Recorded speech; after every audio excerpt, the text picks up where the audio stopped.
Hello and welcome back to the Hats We Wear. I'm Beth Itchifano, and today I am honored to have a new friend with me, someone I'm meeting for the first time, Kendra Crump, and she's going to talk about the hats that she's wearing, the joys and struggles of those hats, and how she's overcome them. Thank you for joining me, Kendra. Thank you so much, Miss Beth, for having me. I appreciate it. I'm honored. Like I'm so honored, and especially when you said this is a new podcast. So this is great. Yeah. So tell us about the hats that you're wearing right now. So hats that I'm currently wearing right now. I'm an author. Okay. Comedian, trying to be a child psychologist, but I got to pass the statistics class. If anybody out there wants to take advanced stats for me, please let me know. I promise I won't tell. I promise I won't tell. So, have you ever taken stats before? Oh yeah, you're not going to have any luck, peddling Okay. any statistics from me, sister. Not going to happen. Okay, got you. Well, hey, I tried. That's one person down. Oh So, my but no, God. that's it. So those are, and plus I want to, I'm a podcast, podcaster as well. So trying to have that radio and television role, make it happen, nationally syndicated. Like this podcast is gonna be, because I know as soon as like it hits the ground running, everybody's gonna want to like flood you. You're gonna be on Joe Rogan's podcast next. He's gonna want to be I on love yours. How it. about Now, that? wait a minute. So I know you said you have been on a lot of podcasts, but you also have your own? Yes, ma'am. I do. People, Ah. I'm gonna tell you guys a little quick backstory how that happened. So back in July 2019, I actually started with one of my best guy friends, Lance. And people said, Kendra, you are hilarious. You got a great, strong like radio voice presence, and you need to really tell your story. Like you just people told me from the beginning prior to that, they said you need to have a camera follow you around for a year straight because you are hilarious and Mhm. you have so many great stories. So the podcast and just came from that. So I would just tell the ups and downs of like, okay, me trying out dating, and I'm like, wow, this is a lot tougher than I thought. Like, man, television really makes it spruces it up, make it seem like it's easier. Mhm. I talk about, with my journey with depression sometimes. Like, it's like a dark humor stuff. So, Mhm. with me, that's also what it made me get into comedy as well, because I try to, laugh to keep from crying, because laughter's the best medicine anyway. Mhm. Oh, I love that. So tell me about the author hat. I'm interested in that. I love to read. So tell me about that hat. Okay. When did you start writing? What kind of books do you write? Tell me about it. So as far as with author, I started at actually unofficial, unpublished when I was in fifth grade. At the time, had no business watching Jerry Springer. That was my inspiration for writing my books. I actually wanted to go on Jerry and go get my Jerry beads. Okay, rest in Oh, peace I to him. love it. Anyway, so I would take inspiration from my I have a younger brother. We have a total of five. So the youngest one, and I would take inspiration from his classmates. He'll tell me a little bit about what will go on with his classmates. So I'm sitting here just writing just a bunch of made up, really like ghetto type of hood type stuff, right? So I get older, and I like English. I always excelled in English and everything else like that. And so one of my favorite things was we would do like creative writing, like we'll have creative writing like classes, courses, and stuff like that. Mhm. In middle school, loved it. I would just get so excited to raise my hand to read my little short story, right? Mhm. So we get to high school, and again, like I said, I'm still trying to develop how can I actually get my book to be something where people are going to read it, right? You want to have something where it can um the entire mass, of course you're not going to get everybody, right? But you want to be able to have like the art of power, something where anyone could pick it up and be like, I learned something from this. Yeah. So we get to college, and this is where, like, I would say 2016. I said, okay, Kendra, we got to really get your book out there, really running, hitting on the ground, because God gave you this vision, He gave you the dream, but you aren't actually doing anything with it. It's like kind of like a slap to his face. Like you are greater than what you got going on. So I said, okay, 2016, God told me how the story was gonna start, how it's gonna end. It's like having a burger. He gave me the buns, but I need the meat, lettuce, tomato, cheese, all of that type of stuff. Yeah.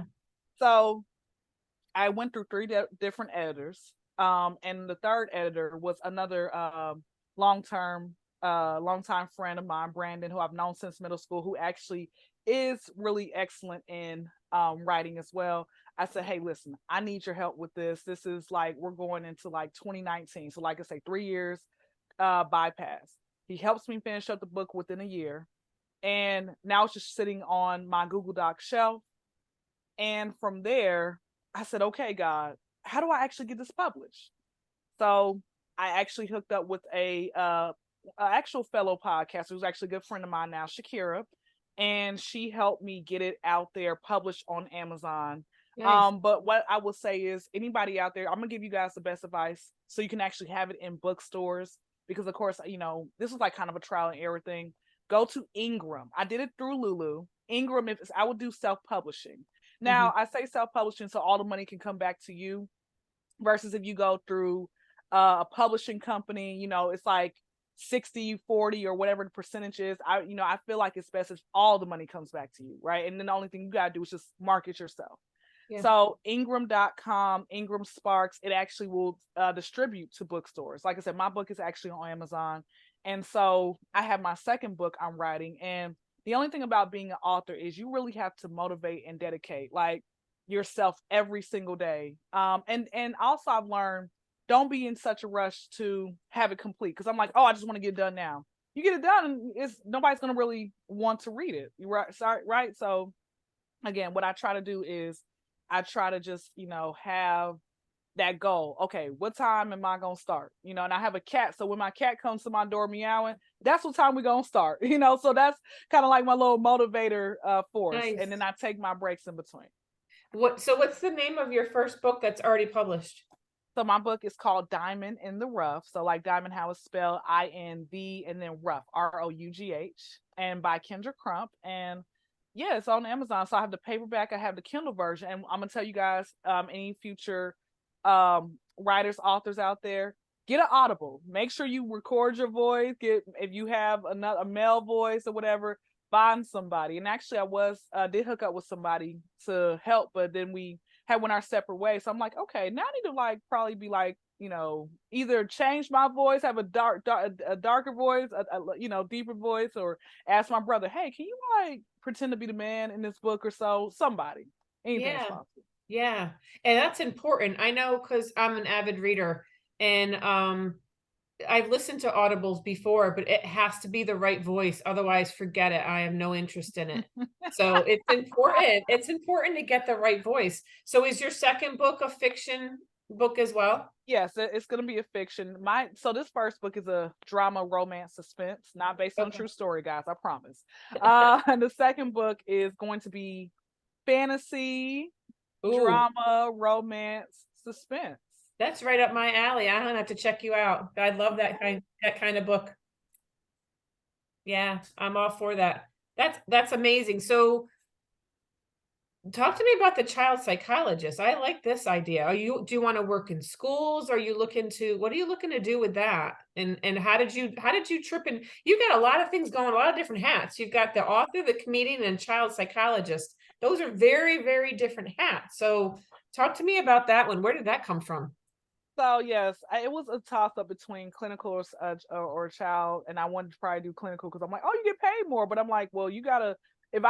One thing that what I was telling you about, with Shakira, who was a good friend of mine, she said, if you're trying to do clinical psychology, you gotta love stats, and I'm like, ooh, well, let me try to go to child psychology, which of course was the first thing that came across in my mind anyway. So I love kids, man. Kids are hilarious. They'll keep it real with you. Yeah. I love them until they start asking me for money, and I'm like, baby, I'm not even your mama. Like, go home. so anyway, so child. So I started off with babysitting. Okay. I started that about leaving high school. Start off with that. And I just remember one thing I know is that I had a lot of childhood trauma, right?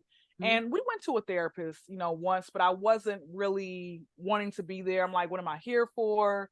So of course it was only a couple sessions, and then that was it, right? And I finally got back into therapy this year, which was a long gap because, that's like 20 years of trauma that I had to definitely run out and everything else like that.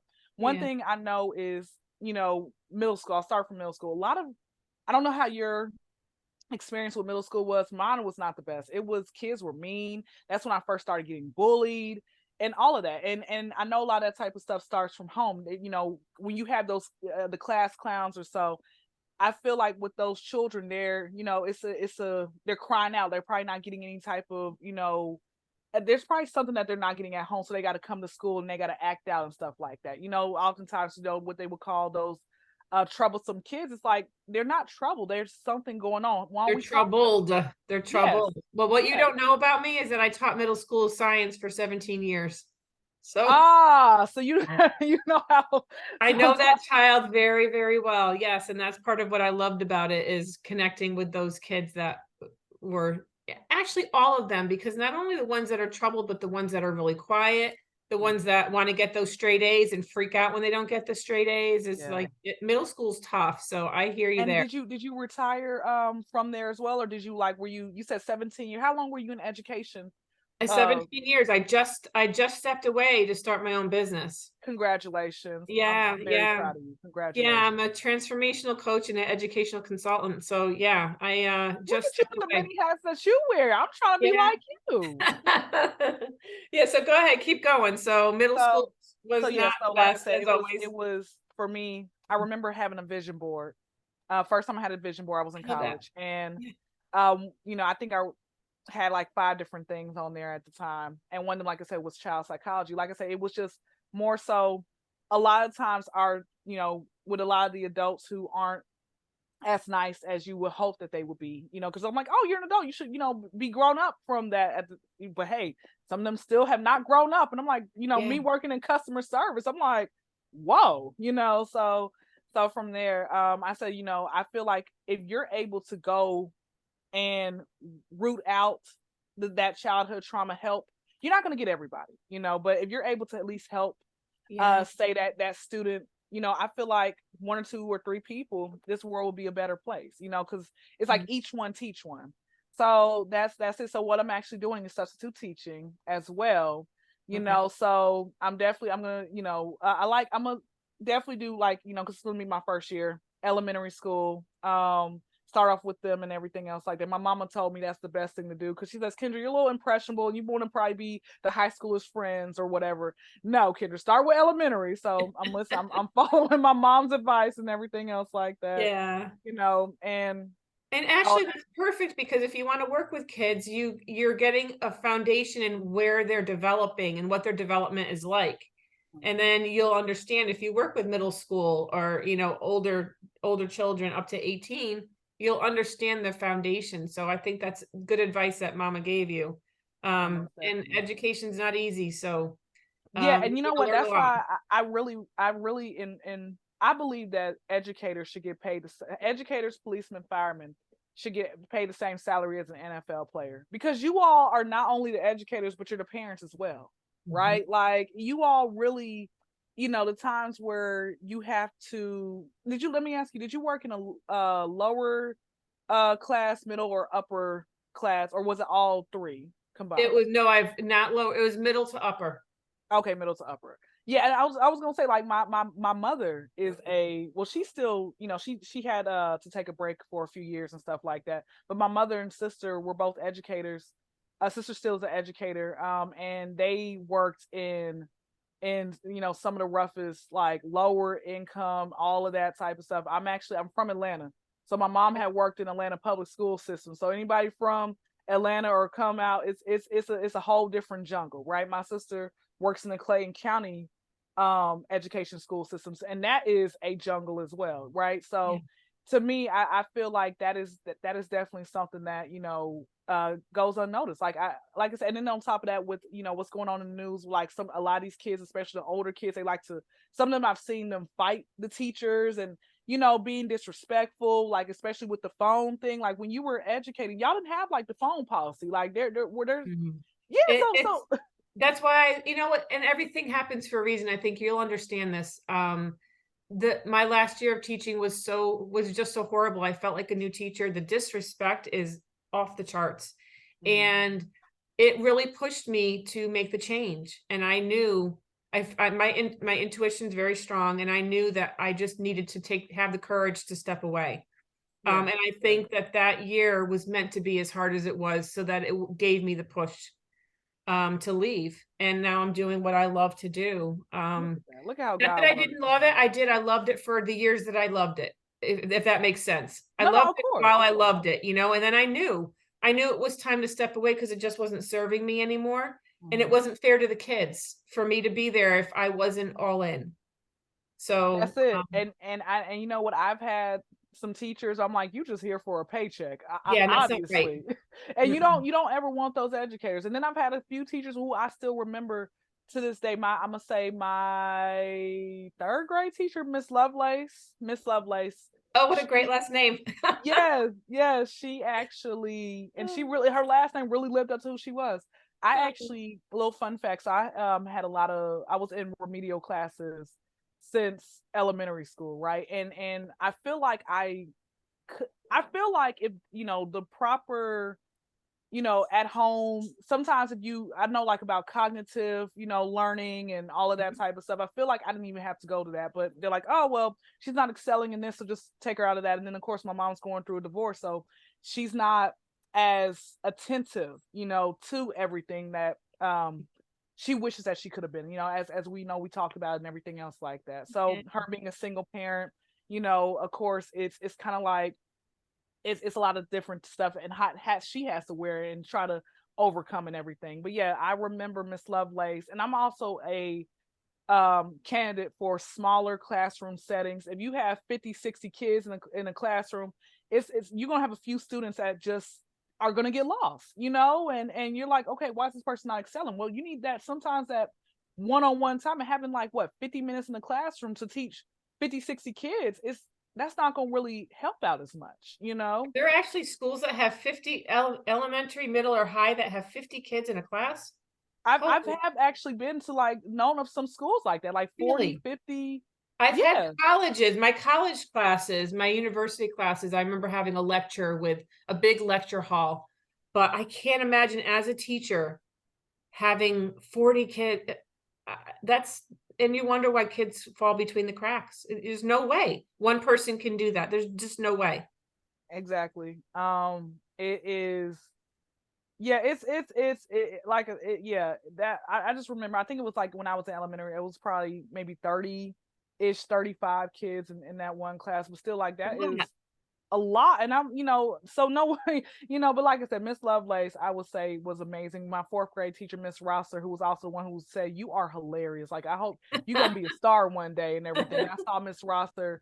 It was so crazy was I saw her like maybe like 10-ish years later, and when I was working at the gym, I'm like, oh, and everything. So like I said, seeing those educators, it to me it's like, wow, it's great and everything else like that. Still seeing them, I still haven't, like I said, seen I have not seen Miss Lovelace since elementary school, but her name is gonna always like be forever indebted in my head because like I said, she was there. I remember we had a multiplication um contest and I won, and I still got Rudolph the Red-Nosed Reindeer over here somewhere. So like Oh, I still got it.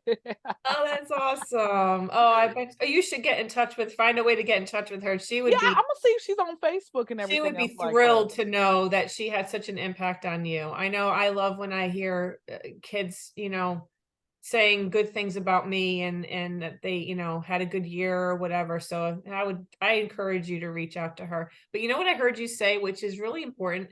You were talking about how you were in classes, like remedial classes, because you needed some extra help. And you're an author now. So, you know what I mean? It's what you go through, the challenges that you go through as a kid, those are just stepping stones and, Mhm. opportunities to learn and have no effect on, what you can do with your future when you really want. So good for you. Good Yeah, for you. you know what? I can like, and thank you. I really can. I have a testimony, and stuff like that, Yeah. and even with the different things I've have been either diagnosed with or found out later on down the line about myself. I'm like, hey, like you can't tell me what God can't do. So that's it. That's Yes. my motto right there. So what are you looking to do with your education in child psychology? Are you looking to get into the schools? Do you want to do, or do you have no idea? You're just, getting the degree right now. You What know are you what? I thinking? definitely would not mind once I get, like I said, get the PhD, I definitely would not mind getting into the school setting. I would not mind even having like my own, going to the building, like having my own building and then they come Yeah, to me or something like that. Either yeah. or, whichever way the path that God leads me, then Okay. that is fine with me. I actually like that. I like that you're leaving it like this is what I feel I need to do, and it'll open up. Whatever path opens up will open up. And that's amazing. So do you have any conflict between hats that you wear right now, or Conflict. No, I don't actually have. I think the only conflict, like nothing that's too serious or anything else like that. But no, I try to, like, if I do a comedy show, I try to get out there, maybe not as much as I like to, but when I was doing it, it was like on a weekly basis, like once or twice out the week. really? Yes, yes. And then like I said, going back to school, I think that's just the only conflict, trying to get my degree. That's, Mhm. I would say, is the more of the conflict and everything else like that. Cause it's like, okay, if I'm in school, I can't really focus on my book like I want to, because I'm Yeah. studying and everything else like that. So, and also me being in school, I can't focus on doing a comedy show, and stuff like that. So yeah. Okay. So it's just finding the balance between, all right, what's taking priority, right? Figuring out your priorities.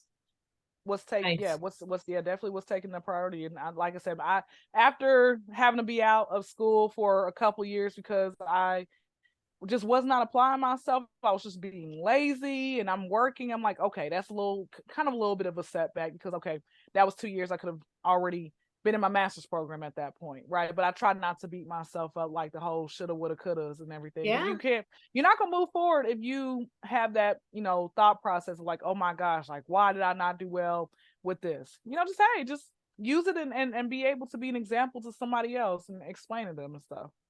And maybe you needed that time to figure stuff out and you don't even realize that you needed it, you know? That's it. Everything That's happens it. as it's supposed to. You're exactly where you're meant to be when you're there. That's it. That's Absolutely. correct. So if anyone's looking to, I know I have your name of your book and I'll put all this information in the notes as well, in the show notes, but is there any other way that people can get in, like, where can they see you? Do you have like a Facebook page or someplace where you list where you're going to be, where your comedy shows are, or is there any way you want to My promote social yourself? media handles, most definitely. So, we'll do Facebook. So my Facebook is Ken Free Spirit. So K is in King, E is an Echo, and it's a Nancy. Free Spirit, one word. And just you'll get your daily dose of just tomfoolery on there. So hey, be prepared. And then I post, like I say, my little comedic skits on there as well. My Instagram handle is the Kendra Crump Show. So it's the as in the KYNDRACRUM as in Mary, P's and Paul Show. SHOW, one word. So the Kendra Crump Show. And yeah, that's where all of my main content is, and stuff like that. So yeah, that's it. That's where Okay. it's at. And then of course my book is on Amazon, and that's it with that. Is there any hat that you're looking to put on in the future that you can see right now, or are you pretty good with where you are right now? Is there anything Any you're like, hat. wow, I kind of want to try that?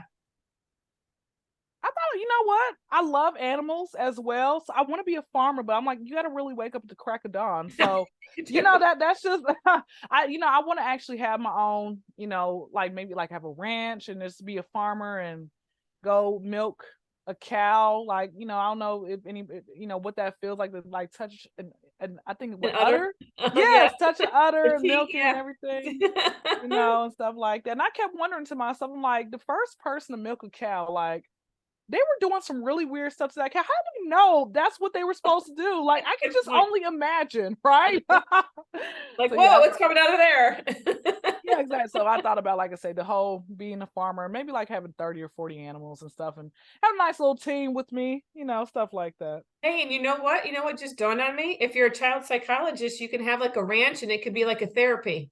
It could be like therapy Come animals. on now, Miss I'm gonna have to take you with me. I'm gonna definitely have to take you because you are honestly amazing. Yeah. You can take You're me with you. amazing. I could be the transformational coach, and you can be the child psychologist. We'll have the therapy animals. You'll be all set. You know what? Give me about 5 years. I think you'll hit the lottery before I will, but if we hit Okay. it at time, we can make it happen. All right, perfect. Well, thank you so much for joining me today, Kendra. It was so nice meeting you. Thank you so much as well. And to the listeners, thanks for joining us today, and I'll see you next time on the Hats We Wear.